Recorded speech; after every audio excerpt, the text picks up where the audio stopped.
So like we're putting better quality roach and bream back in the lake. Really good fish. They come on leaps and bounds in 2 years. A lot more fish, a lot better quality fish. It's a trick just to keep the birds off them, because that's literally what the cormorants want to eat, that side fish. Nice. And like you say, in the net there is a lot more.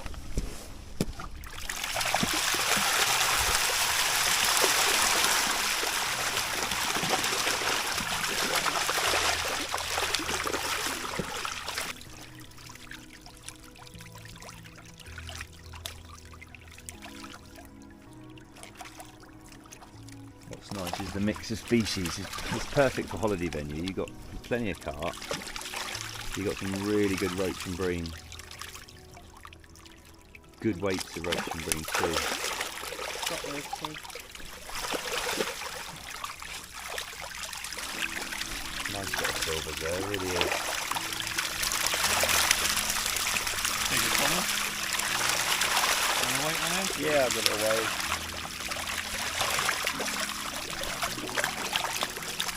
Right, dog's got some nice arse smells, hasn't he? So down the bottom end there was about, in total, 700–800 pound of fish, conservatively. Nice mix of bream, roach and carp. In the middle section, it nets really well this lake. There's not a lot, but we caught some beautiful roach, which took some pictures of. And then down this end, there's a few carps we scared out the back channel. And then in here, there's a nice lot of roach, 2 big perch. Some better carp, so it's nice mix of species in here. It's good. So it's not a big lake, it's a nice fish.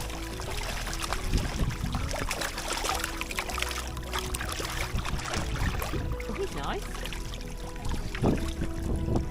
Is that the Perch, bream and carp, real nice mix of fish. And what lake is this called again? Beach Lake? Beach. Beach Lake 1. This is Beach Lake 1. Nice mirror you've got there. Nice mix of fish. Plenty of good quality roach. Everyone moans and says, oh, everyone just, it's all about carp, but it's not here. There is some nice carp, but there's a lot of bream, a lot of roach, good sized roach, and some nice perch. You can really fish for pretty much anything. It's good.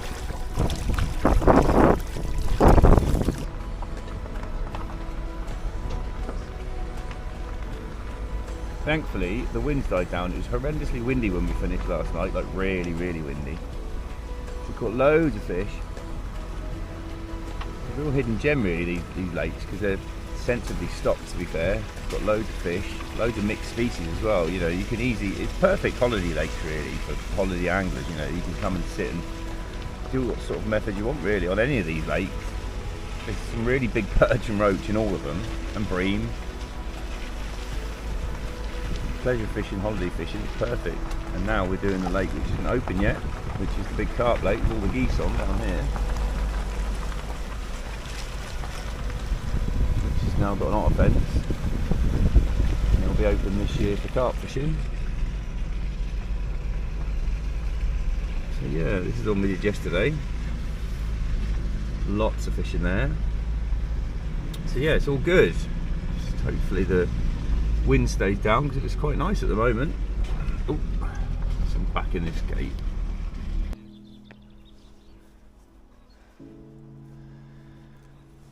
So name of the game today, this is the carp lake now. I mean, they've all got carp in, but this is a specimen lake, so another reason we get here as early as we can. Use the daylight hours obviously, but you'll always see more fish topping in the morning, and it helps when there's islands and bits and pieces. So we're going to shoot 400 metres in this lake today. We're going to put 200 out, basically divide the island up. If the island wasn't there, I would net this in one go, because I've netted it before. It nets okay. It's a bit undulating, but like I say, it's not a problem because silverfish are fairly easy to catch. Chuck a couple 100 metres around them, if there's loads of silvers there, even with a bit of weed you tend to catch a decent amount, because they're just shoal fish, they just sit and shoal up, whereas carp always try and take the net on. But as you can see, there's a lot of fish topping up that end. There's actually bigger fish down in this corner, which is fairly typical. When we did it last time, that is what happened. Same sort of time of year, same sort of temperature. So yeah, the priority is to cream silvers off as much as we can, put them in the lake behind us, and just create more space for the carp. Like I say, everyone expects you to catch all the carp. If we wanted to catch all the carp in here, you'd drain it by half. It's pretty simple, really. Doesn't matter how good your technique or how much net you got, you never get them all, ever. And we struggle. Everyone struggles, but you know, you do a thorough job and do the best you can, really, every time. And as long as you're doing that, you get a result. Like yesterday was fantastic. We moved 200 or 300 pound out of each lake we moved, which, you know, was by choice. We caught a lot more than that, but it's just creaming off those tinies. They make a lot of weight up. So yeah, hopefully we'll get these nets loaded up. The sun's out, which is nice, and then we'll resume our competition we've got going is who can put one of this net here in the bin the fastest when we're finished, and it's got to be able to shoot out again. So Matt did his, and then me and Chip will do ours today. Also, you've really got to look at where you can land nets. So obviously here we put these swims in a couple of years ago, most of them, and so obviously that gives you a little bit of space, because this lake's pretty wild, bramble everywhere, so obviously you can't land a net along here. We have done in the past where there's no option, but it's not ideal, because if you rip the nets and get them covered in sticks, it takes so long to redo them, and if you're doing multiple sweeps or multiple lakes in a day, you've really got to allow for that, because it just takes extra time, a lot of extra time sometimes, to sort the nets out. But you can walk along this margin, so we can basically shoot a net and walk it along here. But there's, like I said, there's a lot of little fish topping up this end, and that is what we're trying to get out. So tricks are, leave it quiet up this end, let them be up there. It's quite common because the sun's coming up there, look. So where the sun's coming up, not all the time, but quite often you'll see a lot of fish on the first banks that hit the sun hits, you know what I mean? As you can see, as I come up here, that's why we haven't come in this entrance. There's another entrance here, but I haven't come in here simply because I want to keep this whole bank quiet.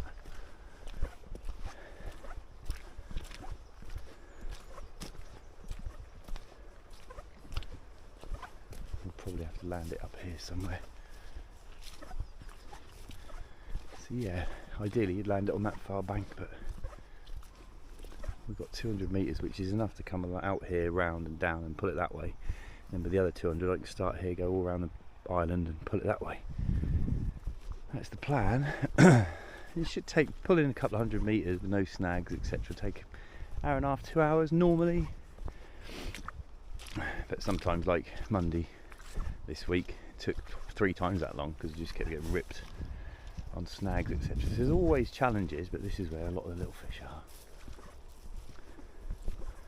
They're tiny, but luckily we got very fine mesh, and they're already starting to be less active because the sun's been up a little while now.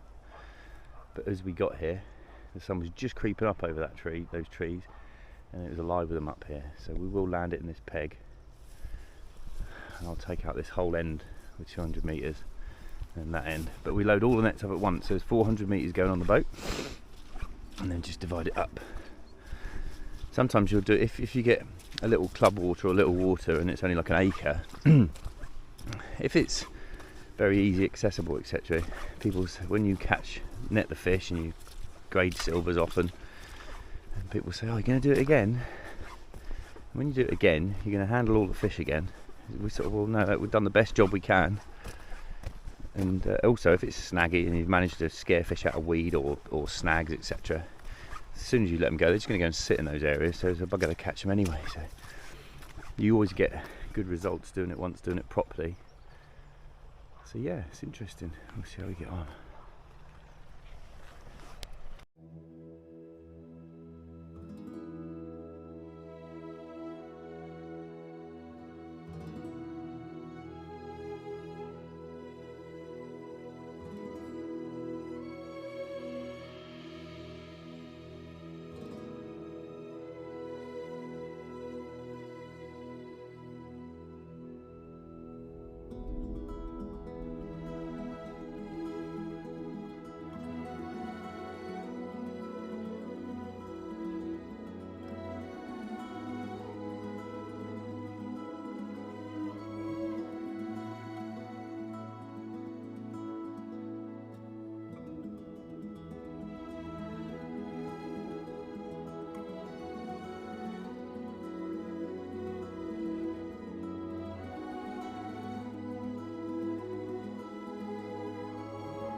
So wherever we are, anywhere, France, England, we're on site ready to go at 8 o'clock every day.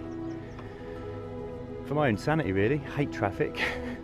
Absolutely hate traffic, hate excuses about traffic, just get up earlier. I'd rather get somewhere early and sit and have a coffee in a service station and know I'm only a mile away from the site, or go and have a cup of tea with the owners rather than leave it till the last minute.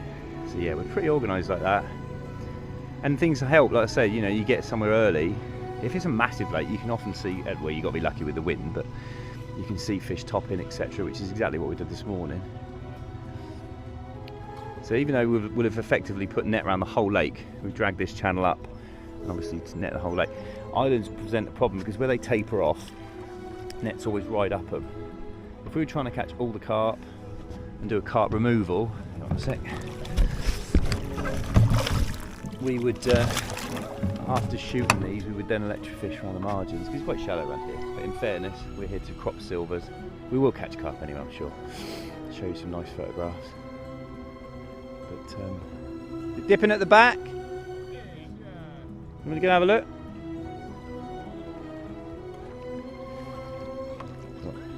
Yeah. Yeah, I'll have a little look. But yeah, it's very, very windy yesterday, so it's quite nice that it's cooled down a bit. You going up to have a swim, yeah? Yeah.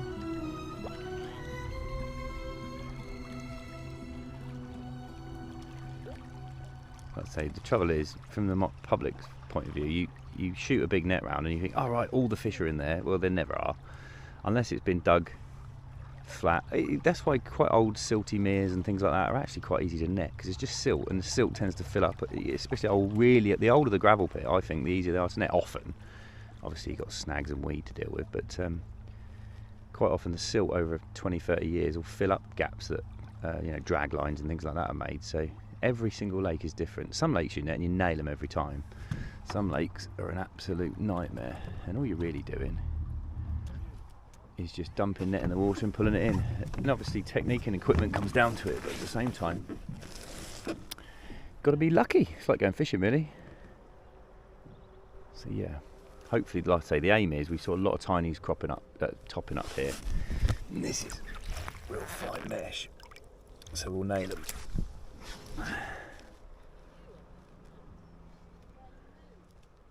And it is a lovely morning.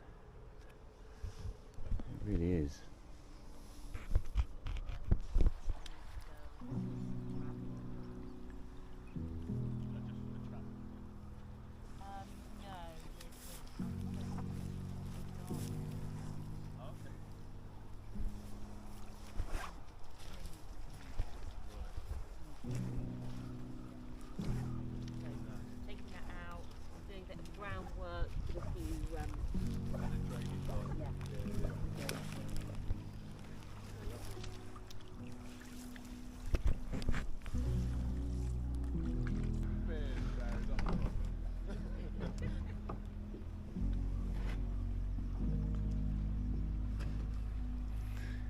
Yeah, so that, as you can see, that net there's dipping, but we're not lifting it because it's just rolling up some clay. When it's dipping like that, you keep an eye on it. It shows it's definitely hugging the bottom well, but if it's snags, it's coming at an angle. And by now, with these nets, the actual bottom of the net, so when he's putting it there, the bottom of the net is under the boat, so the lead line is always way behind the floats at this stage. And then you're basically trying to tease it in and cut it in as best you can. If all you're doing is working in wellies in the margins, you'll catch less fish without a doubt. So you try and do it as methodically as possible, because, like I say, you never catch them all unless you drain it down. It's the same as anything. Even if you get a few feet off any lake, it massively improves your success. A lot of people are in the mindset of just leave it to nature, leave all the trees, and that's fine, you know. You've got your own fishery, you can do what you like. If you're inviting the public on site and you want them to just have safe fishing, no dramas, and you want to look after your fish mainly, because if you get anglers, if all the trees were in the water and snag, you know, heaven for carp anglers, which I am one of those, to be fair. But the difference is, someone like myself, if there's loads of snags, I will fish right on one rod right next to them safely and be on that rod. Like I wouldn't be 2 rods here and 3 rods there and pissing around, because you know for a fact that it's your responsibility to get that fish out of them snags. So yeah, that's my view on it. So the safer we can make these fishing environments, the better for everyone really. There's a carp just rolled there at the minute. You can see the vortex there. It's going right at the minute.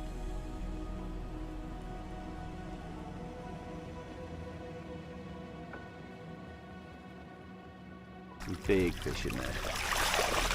Some good £30 plus carp, and there's a massive bream. That's the biggest bream we've seen all winter in there. And a decent amount of silvers to come out. So it's gone very, very well. Absolutely beautiful fish. We'll leave them while Claire gets the gator, and then we'll move these silvers into the other lakes. Obviously, save buying them when you got them in here. £200 or £300 easy, probably more. Grade the carp back, and then move on. Yeah, it's gone well. Beautiful fish. When's it open, Claire? Well, February. This is February. It's lovely days.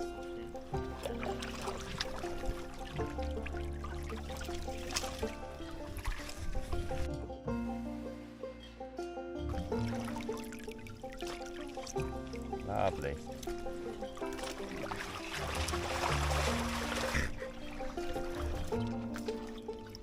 Yeah, nice. There's £1,000 weight of carp. You feed them 1% of that day, they do some good growing. And they were really nice fish, just like these, real clean, real. These we can just quickly. Can we weigh that bream? Oh, we're going to, yeah. Which one do you want to go for? That one? He's not, is it? Nice fish. Lovely. I'll take.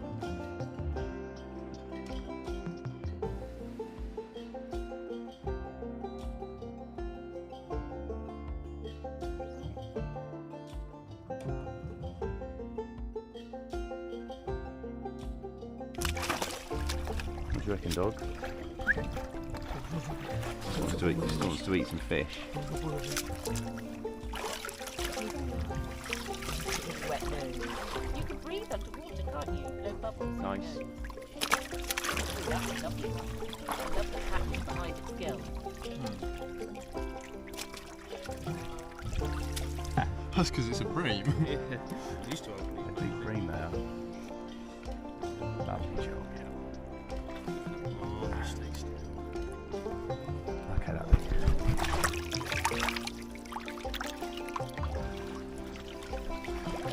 Nice.